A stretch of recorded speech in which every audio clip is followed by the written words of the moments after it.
Hello and welcome to another episode of the Hockey Hub podcast. So glad you could join us. Adam Pellerin with George Balekji on this episode. You know, we normally talk Bruins, a lot of Bruins on this podcast, but this is all about the Beanpot, baby. We got the championship coming up on Monday. So we got the ringside reporter from the Beanpot and the studio host from the Beanpot, and TC and Jaffe can sit this one out. We got this covered, and we will look ahead to the big final between BC and BU. George, first off, how you doing, man? Doing good. Thanks for having me back on the Hockey Hub. I know you brought me in for a little Beanpot preview overall, and I left and I go, I'm not up there yet. That's Pels, that's Judd, that's Brick's thing. I'm happy for you guys to bring me back into your house and welcome me back in. I'm excited to talk Beanpot today, man. We're one big happy family, man, especially when it comes to the game of hockey in New England. We cover it all. And again, we talk a lot of Bruins on this podcast, but and we do have some Bruins prospects to talk about, yes. By the way, who, play for Boston College. But we're going to talk about both teams. We'll look back on the semifinal rounds as well. But, George, I want to ask you, first off, you've done this is your third Beanpot? Yep. I believe that you've covered.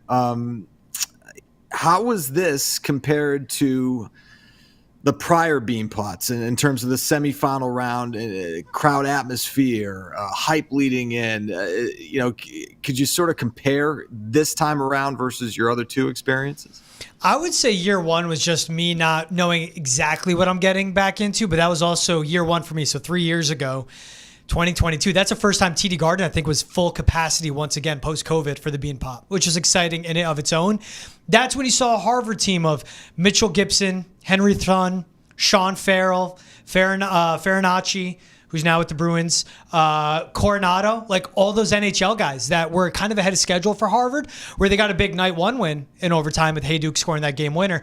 But then they, of course, lose to Northeastern. You see the NHL talent like a Devin Levi in the net.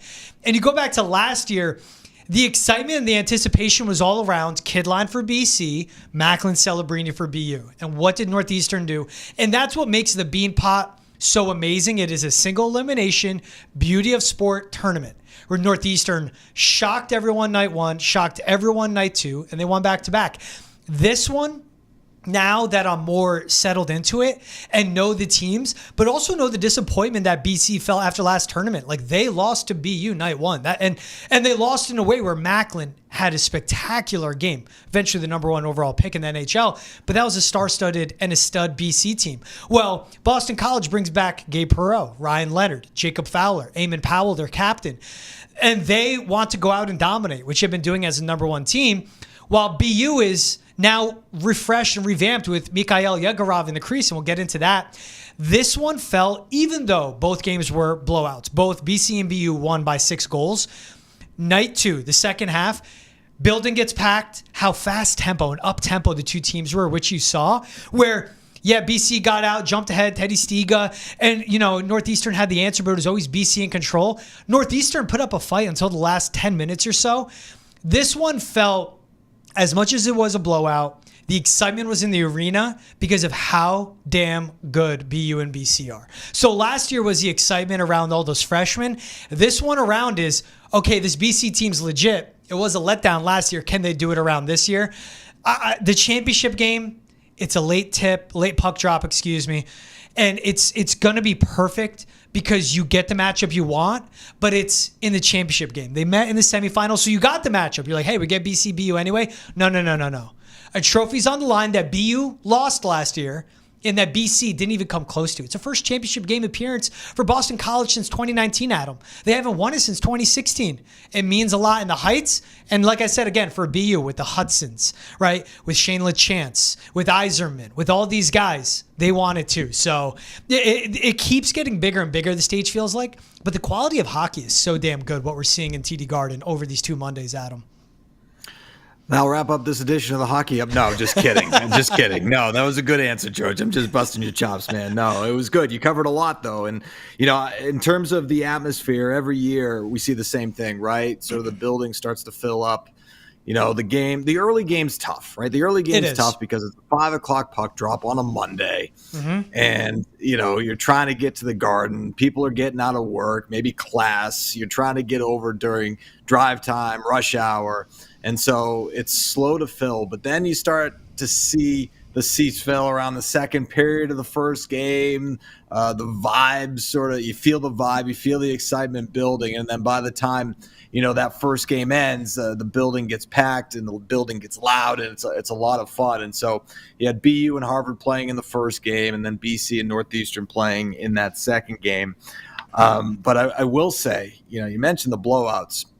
I don't remember, again, since I've been doing this is your third. I think this might have been my 8th or 9th, or I don't even know at this point, 10th maybe. I don't remember there being 2 blowout games like this. And again, I could look it up, right? I'm sure there has been 2 semifinal games where you've had, scores like this. I have it for you actually right here. You do have it. Okay, so hit me. First time, it's the second time each team won by 6 or more goals on opening night. The last time was 1971. That's why I don't remember it. Yeah. Okay, there you go. You were not born yet. There we go. Right. So, it hadn't happened in 50 plus years. It's amazing. And it is amazing. And I don't remember seeing the crowd, that was vibrant and ready to go in that second game leave so early. I mean, by the second period, you saw the seats. They were all, it was probably about maybe 5,000 people in the entire building left. I mean, rough estimate. Yep. So that was different this year. But I think at the end of the day, obviously Northeastern and Harvard supporters wanted their teams to advance. But I think at the end of the day, if you ask, the sort of any fan on the street, what's the matchup you want to see? You want to see BCBU. And I think that's, at the end of the day, that's the matchup that we got. That's the matchup that most people want to see. All right. Let's look back first at the semifinal games, and that'll help us sort of tell the story for the matchup in the final.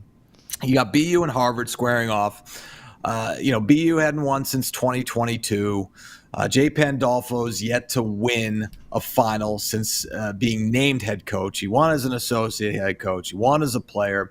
Taking on a Harvard team that's led by Ted Donato, is the longest tenured coach out of all 4 schools in the tournament. And he won as a player, won as a coach, has a lot of success, a lot of experience. Harvard has a losing record. And the one thing that stood out, right, from the luncheon was Jay Pandolfo's quote saying, hey, you know what? You can throw all the records out the window, right? This tournament, means something more. And Harvard, below 500 record coming in.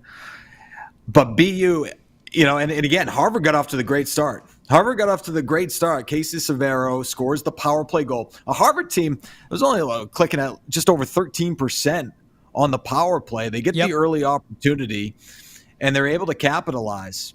But then with about, 7-8 minutes to go in the first period, the tide turned. And it kicked off by a turnover, and then Devin Kaplan scoring on a beautiful feed. No look from Jack Hughes to tie things up at 1. It was still a tie game after 1 period of play, George, but you sort of felt that the momentum had gone in BU's favor at that point. Yeah, and that was it where I kept looking up, and I watch shots on goal a lot. Like you watch for the puck possession. You want to see who's in their offensive zone more, and it was Harvard 9-5 advantage in shots on goal for the longest time. I don't know the exact number on when the period ended, but I think it was 12-9. And to your point on, it was just, I'm watching. I'm like, Harvard's playing well. They have a freshman in Ben Charette in goal. This is a big stage to be on. That's a really good team. Hey, they're helping out their goalie. And BU, like you said, 7 minutes left. So they flipped a switch. And Jay Pandolfo said to me after the game, we started slow. I don't know why. But once they got up tempo, and it was really on the back end of BU, on their blue line, continuing to play hard against the boards, but just getting out, getting in transition, getting on the rush, and just taking care of the puck in the neutral zone, and just kept hammering Harvard's blue line, which has a lot of experience. When they get up tempo, and when you watch how fast Quinn and Cole Hudson are on the ice, you watch how talented Cole Eiserman is, that's what changed a lot. So I give credit to Harvard. And that's a team, you said, below 500. They were 4 of their last 4. So last 8 games, they were 500 heading into the Beanpot. They were coming off a really tough overtime loss to Princeton at home on Friday night. Harvard played well, but then 5 minutes were left, and it was BU the last 45 minutes of the game. And that's what impressed me so much, is that you don't want that slow start against BC, but that's a team that can identify it on the ice. And once they play their game, once they play their pace, Adam, it is relentless. They have a lot of skilled scorers. They are very deep, and that's what BU basically did. Yeah, I mean, once the second period kicked off, BU didn't waste any time. They had the power play opportunity, and how about Shane LaChance? That was pretty, right. So we had Brian Backwards between Boyle the legs for LeChance. between Like, the come legs. on, Yeah, dude. yeah. So we had Brian Boyle on our intermission and in between show for the first time. Former BC star, longtime NHL vet, and we found some video of Boyle when he was a member of the Penguins going between the legs and scoring a goal, right? And so that was really timely from a game producing or show producing perspective, right? It's like, oh, Yeah. great, we have this happen in the game and we can pull that goal. But that was impressive. On the feed from Quinn Hudson, the Hudson brothers just lighting it up. By the Yep. way, in that game, because you got the Quinn Hudson assist there, and then we saw Cole Hudson. This is Cole Hudson's first Beanpot. Cole Hudson, who played for the Americans in the World Juniors, who led the entire field in scoring, 11 points in the tournament. On a world stage, the bright lights did not affect him, and he wouldn't expect any different. Because this tournament gets a lot of attention. They watch it all over the world, and you're playing in an NHL building.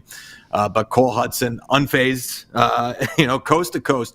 What stood out, about that goal that made it 3-1, George, was the fact that BU was on a 3-on-2. He had a 3-on-2 advantage, right? So they had an odd man rush, and Hudson just decides he say, you know what, I'm just going to take matters into my own hand, and I'm just going to score, no big deal. And he ends up scoring his sixth of the year and his first in Beanpot, and just an incredible talent.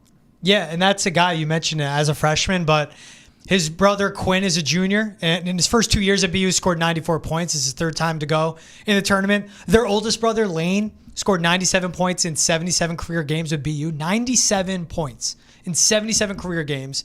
The guy's third in time on ice per game for the Canadians. It is just that it's like, what is it? Is it pedigree, Adam? I don't know.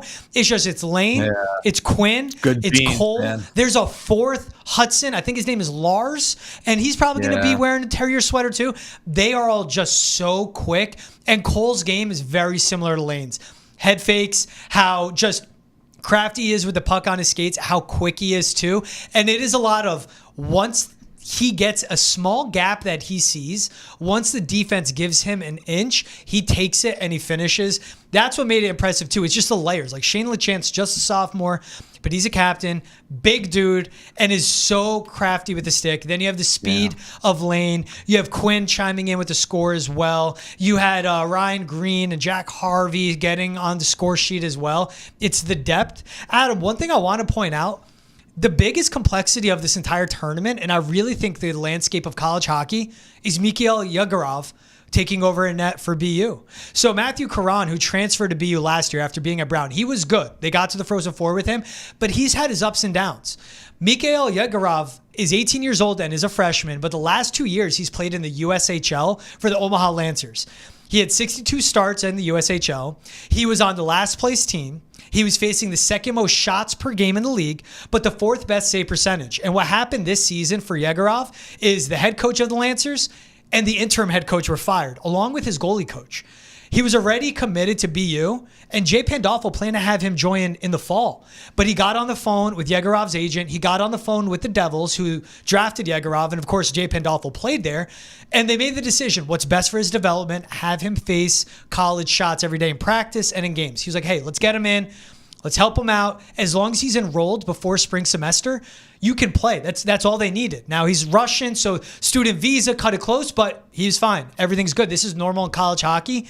He comes in, he gets dropped in, doesn't allow an even strength goal against BC at BC in his college debut, allows 2 goals on the road against UNH, who is a top 25 ranked team despite their record, and then comes into this one and just played so well that he gives them consistency in the net. When you combine him to put him behind all the scoring at him, that's what stood out to me about BU was when stuff came his way. He's 6'6", he's big, he takes up a lot of space in the net. He backs up this whole team because you could score the goals. You need to get stops on the other end. And this will be his 4th, 5th college start now, second Monday, the Beanpot. We'll see what they do later this week. he changes the complexity of this tournament, and he really changes the complexity of what BU can do down the road to get back to the Frozen Four and possibly win the whole thing. 3 of the 4 goals he's allowed so far have been power play goals. So only 1 even strength goal, 26 saves in the game against Harvard. Really good numbers to start. And Jay Pandolfo was certainly impressed by him. Here's what the head coach had to say about his goaltender and, sort of picking up the pace after a slow start against Harvard. Jay, 7-1 win to start off this tournament. What shifted for your offense to score 7 unanswered and dominate the last 45 minutes? Yeah, I thought we started slow today for whatever reason. Towards the end of the first period, we started, putting pucks behind them, forcing them into some turnovers. We got our offense going a little bit. And then in the second period, it just kind of what translated at the end of the first, we kind of took over from there. And we won our pucks. We started making some plays. We were getting pucks to the net. Our F3 was much better in the second period, too, and we were creating offense there. And what do you see from Mikhail Yegorov? He's been with the team just a little over 2.5 weeks. You put him on this big stage, another big spot, and he keeps pulling through for your unit. Yeah, he's very composed. He's very confident. So our group believes in him, and he believes in himself. And it doesn't seem like he gets caught up in the moment. He just enjoys it, and he's been solid for us. When he needed to be there tonight, he was. 4th straight finals appearance for BU in the Beanpot Championship game. What about this team, especially since you've taken over, allows them to step up on the biggest stage? Well, I think historically BU's done well in the Beanpot, and we certainly want to do well. And the first game here, you got to find a way to win it if you want to have a chance to win it. So tonight, our guys, they dug in and found a way, and now we give ourselves an opportunity. Congrats, Coach. Best of luck next Monday. Thank you. Oh, I should have said George Balekji caught up with Jay Pandolfo after BU's win. My apologies, George. I thought we were going podium sound there, but that is an exclusive one-on-one interview postgame with George Balekji. So, yeah, I did laugh a little bit before we move on to BC. I did laugh a little bit hearing Pandolfo's answer. Well, yeah, BU's they've had some success here. Just in the a little Beanpot. bit. Yeah, just a little. I got it. I LOL'd a little bit with that one. So 11 Terriers on the score sheet, 7 multi-point games as well. And so BU takes care of business against Harvard. We'll move on to BC in a second. But first, I want to tell you something. You're watching the Hockey Hub. And if you like what you hear, make sure to like and subscribe to the show. Hockey Hub can be found on YouTube, Spotify, Apple Podcasts, Amazon Music, and wherever else podcasts are found.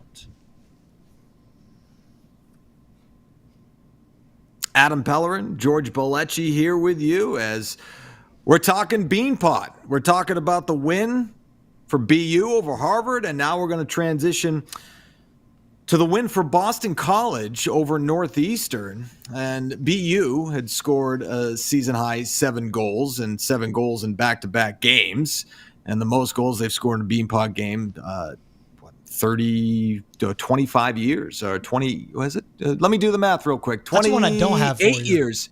I think that's 28 years, 1997. Yeah, I had to do the math. I was a junior in high school. So there you go. I just gave away my age. Yeah. And BC, meanwhile, they score 8 goals for the first time in the Beanpot since 1990, which is a consolation game, and the first time in a semifinal since 1973. And I wasn't around for that. So, yeah, it had been a while, but you're going up against the Northeastern team. Again, we talked about Harvard, losing record coming in, but you can throw all that out the window because Northeastern, same thing, losing record, but had won 5 of the last 6 Beanpots. One thing, though, George, no Gunnar Wolffontein for the Huskies, the best name in college hockey. Yeah, he's at Ohio State, but scored the overtime game winner last year in the semifinal, overtime game winner in the final. And so you lose him. You lose, the older Ritzkovian, Justin Ritzkovian. You have Dylan on the team, of course, who's having a good season. That, those 3 for Northeastern, very good. And Cam Lund, Jack Williams, and Dylan Ritzkovian scored, I think, 60% of the goals for the Huskies this year. So they're sort of top heavy. But BC is not. BC has scoring right up and down their lineup, and they showed that in the win over Northeastern. Yeah, it was 8 different guys with a goal, 8 different goal scorers, 16 players registering a point. And this is when it gets into of why the environment, even in a game that final score is seen as a blowout. And you're right, Adam. Midway through, late into the second period, things emptied out. But this is a team where you have Gabe Perreault, drafted by the Rangers. Ryan Leonard, 8th overall by the Capitals, who could be playing in the NHL right now. You ask his teammates, they're like, he could certainly be on the show. And Ryan Leonard leads the nation in goals, most game-winning goals, is a Hobey Baker finalist, and he plays a full 200-foot game. You have James Higgins, who could be the upcoming number 1 overall pick. You have Oscar Jelvik, who is a Bruins prospect, like you mentioned. You have Dean Letourneau, a freshman, another Bruins prospect who was just taken in the first round. Jacob Fowler, now getting into the goalie. Canadians draft pick. Eamon Powell, the defenseman. Lightning's draft pick. Like, it is up and down. But the same thing with them, it's that the tempo and pace that both teams played at was very impressive. Northeastern's forecheck was really good.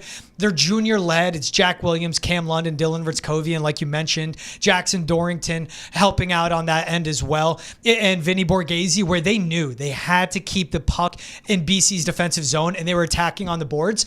But when Boston College gets possession, they get out and they get going. And it is how the blue line plays up, feeds it to the forwards. And then when you have the high IQ of a Gabe Perreault, when you have the just tenacity and the shot of a Ryan Leonard, when you have guys that have played in big games like Teddy Stiga, Predators draft pick, we bring him up. He scored the first goal of the game, who competed and, of course, scored that OT game winner for the World Juniors.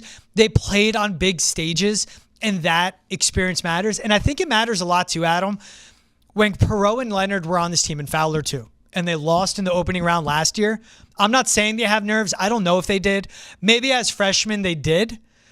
That was dropped this time around. They are focused. They are dialed in. They have the experience, even though they're just sophomores. It's a lot of hockey that they played, and they played on such big stages. And you see it show up in settings like this at the Garden. Yeah, no question about that. And just to illustrate the point about the scoring up and down the lineup, you look at the top line centered by James Higgins, who is going to go very high in the draft come this summer. 4 points for that top line, 4 points for that second line, which was centered by Gasso, includes Ryan Leonard. He had 2 points for that third line, and he got a goal and an assist from the fourth line. Connor Joyce scoring that goal.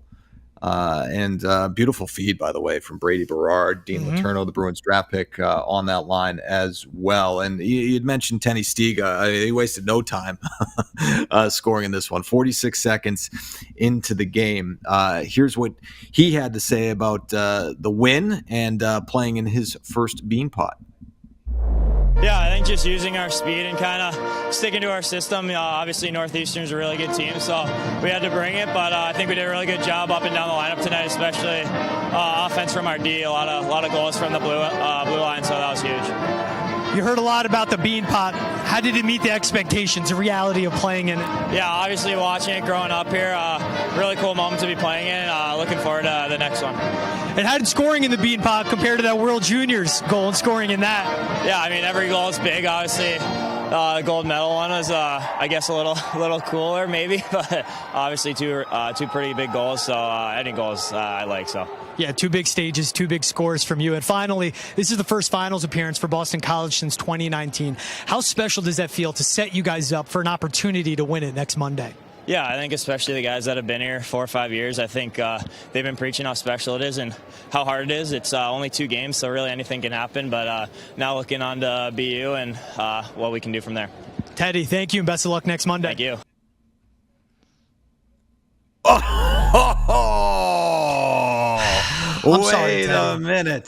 Wait a minute. I saw the fist bump, and George just turns his back. He's like, I'm done with you. I've got what I needed.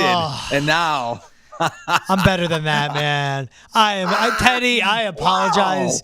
Wow. Look at that. Look at his look. He's like, all right, dude. Like, you know what? I just scored a big goal again. You're going to leave me? All right, I'll remember that. I would like to apologize to Teddy Stiga. A lot going on. There are times where I put the fist out and the player reaches for the helmet instead. I've been on the other end. I'll make it up to him on Monday, though. That's on me 100%, because if there are knucks out there, I'm going to meet you. A dap up. I'm going to be your guy. Teddy, I messed up. He performed on the big stage. I didn't. I can see it. I can see it now, man. It's like he ends up playing in Nashville, and George wants to request an interview, and he's gonna get denied. Sorry, Teddy Stiga is not available at this time. So I mean, I think he might have blown it, but anyway, and then I hear PR walk to him again and go, but this person wants. He goes, oh yeah, I got time as long as they're not George Balekji. That's how. Nah, he was awesome. Sudbury Mass kid. You got him. That's dreams. To play at BC to score a goal like that, that was awesome for him. That's awesome. All right, for more on the Bruins, which we usually get into pretty heavily on this podcast, and the biggest trending news in the sports world, check out Boston Has Entered the Chat, hosted by George and Travis Thomas, available on YouTube, Spotify, Apple Podcasts, Amazon Music, and wherever else podcasts are found. All right, so BC, BU, Battle of Comm Ave, getting set for the Beanpot final. And ahead of that, George, you had the opportunity to talk to Boston College head coach Greg Brown. Here's that interview now. What's up? Welcome in back to the Hockey Hub. I'm George Balekji, now joined by Boston College men's hockey head coach Greg Brown, coming off the big 8-2 win in the opening round of the Beanpot. Coach, congrats on that opening night win, and thanks for coming on the show. Thanks for having me. So let's take a quick look back to that first Monday. Of course, always good to have you. A quick look back to that first Monday. Northeastern came in going for the three-peat, back-to-back defending champs. And for your squad, looking for their first Beanpot Championship game appearance since 2019, what stood out to you about the performance for your team against a team that knows how to win the tournament, win that first Monday, and also a team that split with you earlier in the season? Yeah, it's always tough to knock off a team that has that championship pedigree in this tournament. So we knew we were going to have to be sharp. I think, one of the really important factors for us was getting off with that quick first goal. I think it probably gave our guys some confidence and just kind of set a tone for us that we were going to play fast and hopefully keep them under pressure. So the start was very good, especially when you're playing against the defending champs. Yeah, you talk about that quick start. 8 goals you guys put up, 8 different goal scorers, 16 different guys registered points. What stood out to you when you were watching, from the bench and then also looking back on the film that led you guys to have so much success in such a high-paced, high-tempo game? Yeah, I think we had we broke pucks out really well and at pace, like you talked about. So I think that was the key. When Northeastern beat us earlier in the year in November, I think they did a great job of bottling us up, not letting us break out clean, and we did a better job getting back quickly, supporting pucks, and getting out of our zone before they could settle in on their forecheck. So that was a huge important part for us. And all the love that your offense got the other night, and deservedly so. They put up 8 goals, but Jacob Fowler, once again, has just been a stud in the net. He had 28 saves on the night. I want you to kind of look back to when he arrived for his sophomore season here at BC. What stood out to you when you were back around Jacob to see from a guy that started 39 games for you as a freshman, making a leap and improving in his game as a sophomore?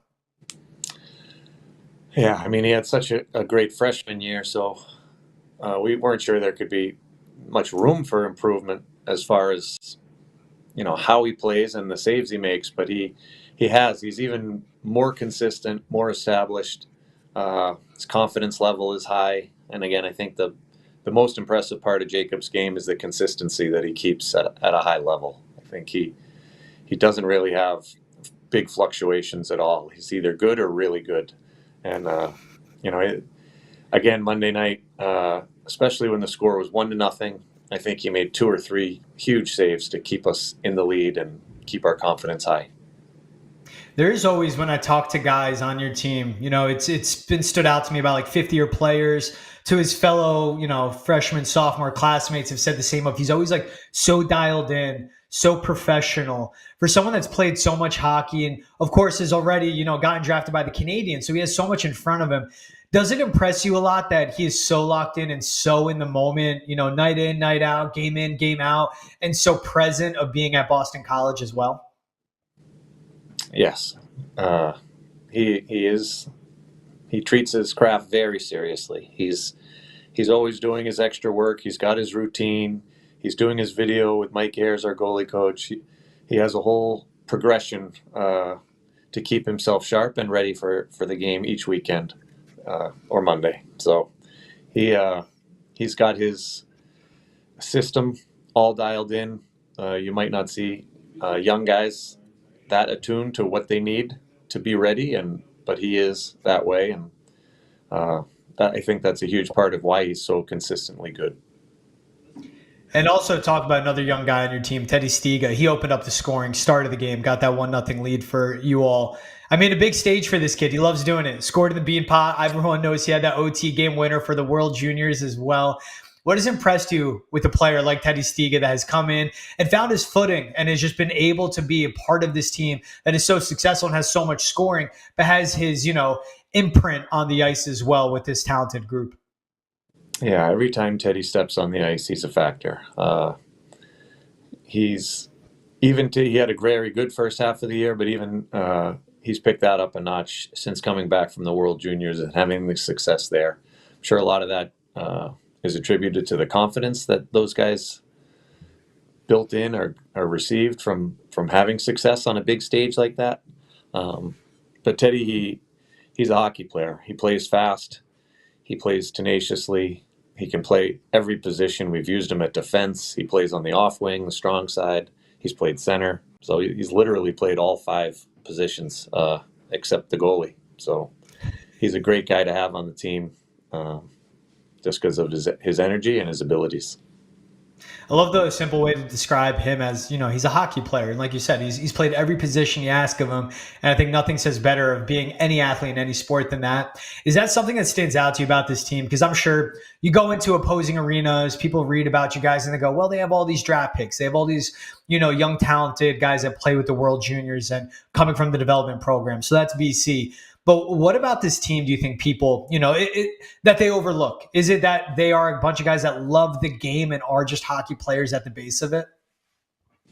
We do have a lot of those guys, yes. That's important. They're very competitive. They find ways to win.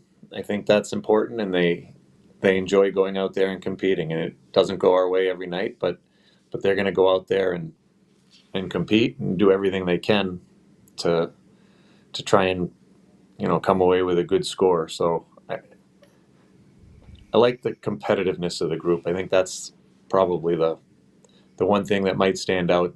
Lots of teams can have talent, but if you're not willing to do the details, be competitive, manage the puck well, then you're not going to be successful in a consistent basis. So the group has been very good at that. And I got to ask too, all the talk about the young guys. When you had your conversation with Eamon Powell after your night 1 win, how special is this for him? He's been with the team for a long time now. He's been the captain the past few seasons, but he's never played in that championship game in the Beanpot. How much did it mean to him to have that success on night 1 of the Beanpot tournament?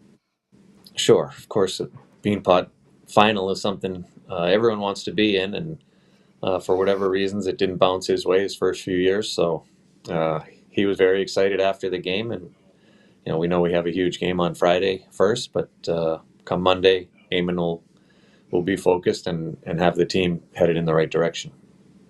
Yeah, you're at UNH the Friday before the Beanpot Championship game. Is this something that's difficult to balance as a coach? Like, everyone's looking forward to that championship game on Monday, but you do have those games sandwiched in between, like a Friday night at UNH? Yeah, I mean, we know UNH is a strong team. So just like Lowell last week, we know they'll have our attention. There's nobody in Division I hockey, but especially with the level of Hockey East this year, there's nobody you can not be dialed in 100% for and be successful. So we know we're going to have all our attention on UNH on Friday, and then we'll turn our attention to Monday come Saturday. And yeah, looking at back to the Monday night matchup, it is BU. That's a team you swept just a little over 2.5 weeks ago. What are you looking forward to a matchup where it's Boston College, BU, it's Battle of Comm Ave, 23rd time, I believe, you two will be meeting in the Beanpot Championship game. What do you look forward to in this matchup with the Terriers? All of it. We had 2 great games with them already this year. We know the talent level and the abilities of that team.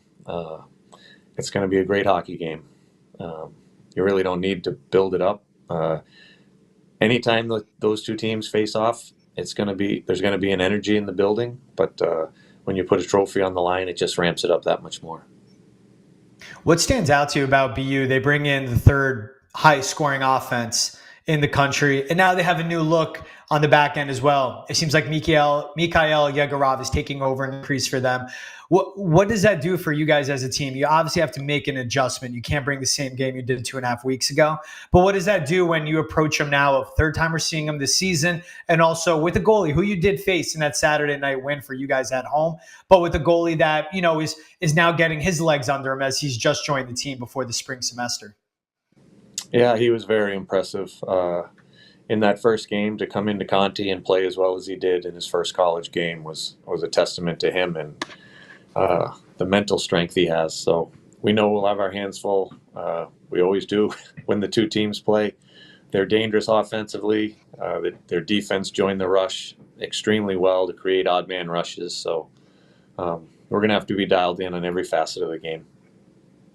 When you look at for who has to play well, and obviously it's all the guys you have on the ice, but I just think of a Ryan Leonard that has that 200-foot game, and he's playing a man's game, it feels like, on the ice. That's what some of your players have told me when I asked him about Leno himself. How important is his performance in matchups like this? And he's thrived against BU as we've seen this season. But when you mention that of you can't let them get odd man rushes, you can't let them beat you to the puck. It's about possessions and playing smart hockey. How important is it the performance of like a Ryan Leonard and the role that he plays all over the ice for your team? Yeah, he's one of our drivers. Our team follows his example. He's extremely competitive and responsible, and he's not only a guy who cruises around and just scores goals. He, as you said, he plays a 200-foot game, and the guys see that, they follow his example, and when he's on his game and playing well, it seems like our whole team is lifted up and following his lead. As someone that's played in it yourself, Greg, and also won it as an assistant coach with BC, what have you taken, back on your experience of this is what it takes to win a Beanpot, both show up the first Monday and the second Monday in February? Yeah, it's tournament hockey. You have to be dialed in every facet. You don't know what positive thing or what breakdown is going to be the difference in a game. So you want to be dialed in for all 40 seconds of your shift. Every face-off, the details matter. Whether you win it or lose it, are we doing the right thing? Are you operating correctly? Are you taking care of the puck? No silly turnovers to give free offense up. So there's no one aspect. It's really just playing a complete game, making sure you don't beat yourself, and then when you do get opportunities, being able to execute and capitalize on those. Now, I don't know if you've been on, X much or looking around on Instagram, but there is a hashtag taking over for you guys. It's not the Beanpot, it's the Dean Pot. As Boston College fans are rallying around your freshman, Dean Letourneau. I want to start with the support you get from the fans. It was amazing to see how much they filled out that top bowl level of the Garden. What's it like having this fan base that is always so strong, and as Boston College alum and students backing your team, but then also it's more than the team, them like wrapping their arms around individuals like a freshman in Dean Letourneau? Yeah, it's great to see. Our fan base has been incredible, both last year and this year. The energy they bring, our guys absolutely feed off the energy. So whether it's in Conti or in the Garden, they can help the team tremendously with that extra energy. It's funny, I guess, seeing them rooting Dean on. Dean's been playing very well. Hasn't been able to capitalize yet and score his first goal, but we know it's only a matter of time with the chances he's been creating. So I'm sure he gets a kick out of it too when the fans are all behind him and chanting every time he touches the puck. Yeah, literally, first time he touched the puck the other night, you heard the Deans rain down from the top level. What has stood out to you about him? I mean, this is a guy that I know Billy mentioned it on the broadcast. Hey, he was expected maybe go USHL, then come in. He comes into BC early with Will Smith going to NHL. What has stood out to you about the development of Dean Letourneau that you've seen from him since he's, gotten under your wings and been with the Eagles?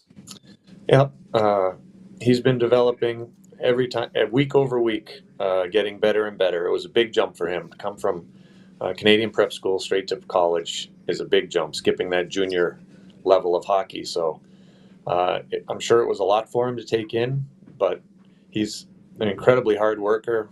Anytime he can get on the ice for skills work, extra ice, in the weight room, he's doing that. And you can really see the progress he's made over the 4 months of the season. So he's trending in the right direction.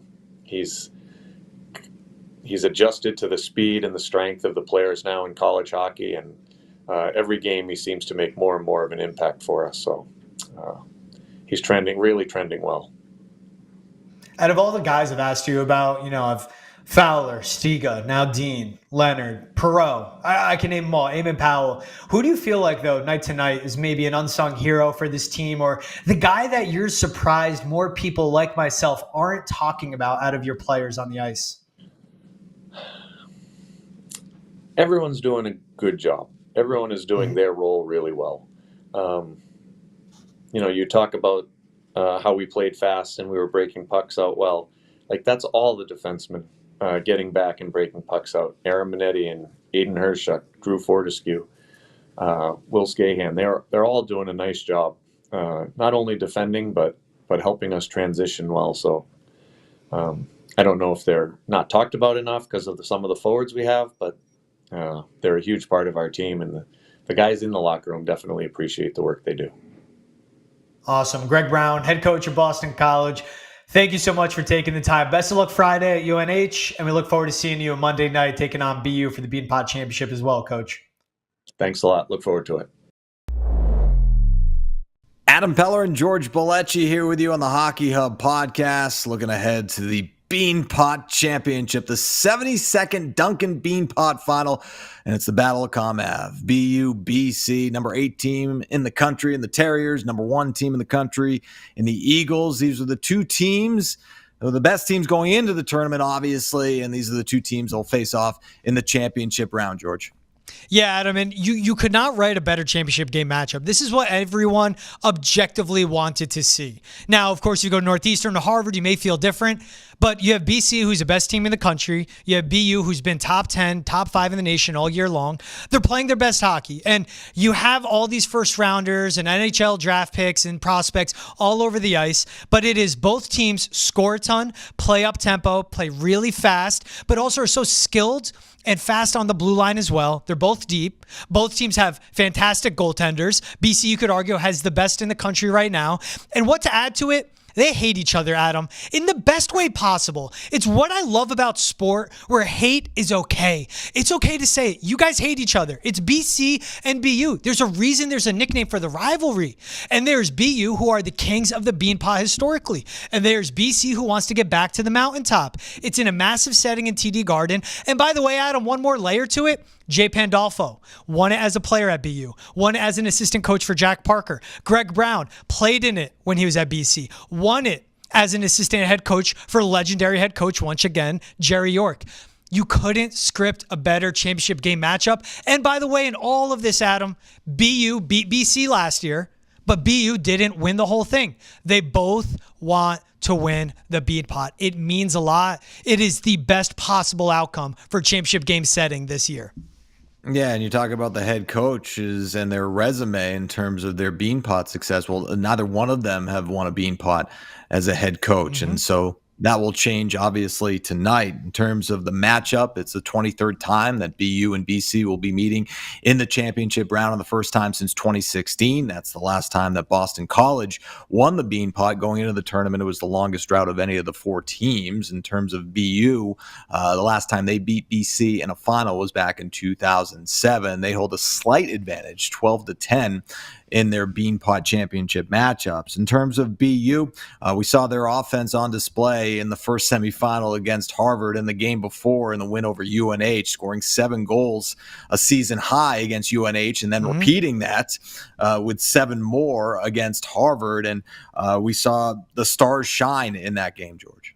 Yeah, and that's what I think the best thing was of, you think of the names that scored for BC, it was Teddy Stiga, and it was the support he got all behind him. It was Ryan Leonard chiming in late, but that's a competitor in him. With the game well in hand, he was still bringing it to him. With BU, It was Cole Hudson. It was Quinn Hudson. It was Shane LeChance. It was Devin Kaplan. It's just the depth of scoring.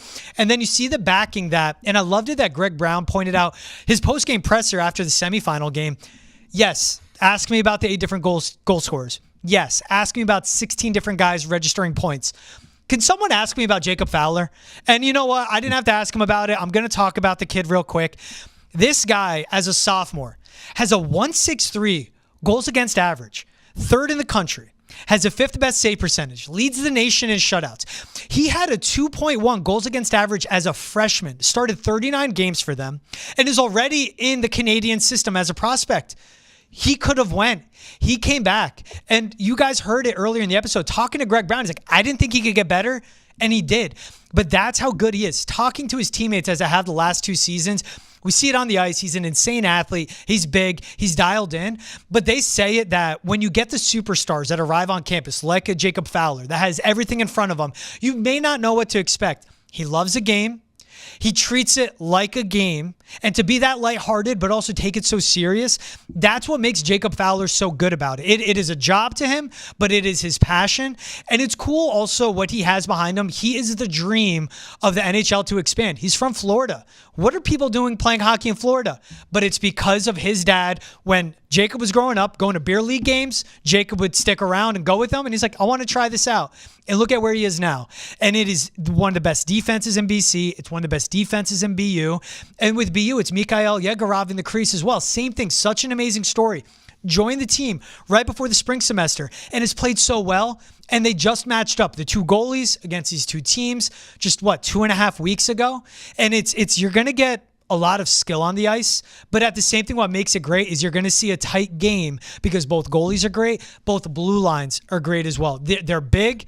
They can skate really well on the back end for both squads. And it's just with all this talent, all the coaching, they are so evenly matched when it comes to talent, when it comes to skill, and now goaltending. It's just, this is so important for both sides. But for what BC has, you could give them the goalie advantage. But as we've seen at Adam, goalies can steal any tournament. Just look at Cam Whitehead last year. Yeah, and you mentioned the matchup. These 2 teams, in late January, BC taking both of the matchups. Ryan Leonard scoring a hat trick in the first matchup and scoring a goal in the second matchup. But that second matchup was a 2-0 game, and that was Yegorov's debut with the Terriers. He allowed the early power play goal, but he was pretty lights out after that. And so to your point, goaltending could have a big factor. And, we talk about Jacob Fowler, 3rd in the country in goals against average, 5th in the country in save percentage. Boston College, big reason why they're number 2 in the country in goals allowed per game, but their offense is pretty good too. And we saw the BC offense on display, scoring 8 goals in that game, a season high over their opponent Northeastern in the semifinal round. And what really stood out, about that Eagles win was the fact that they got an early goal from Teddy Stiga. It was Teddy Stiga who scored in the World Juniors, the game game winner over Finland. I think that was his first shot on net in the tournament. And so it ends up being the golden goal for Team USA, but scores early. And BC, again, it was a 2-1 game late in the first period, but BC scored that 3rd goal. And, I think that really took any momentum away from Northeastern. And then, we saw scoring on the back end from the Eagles as well.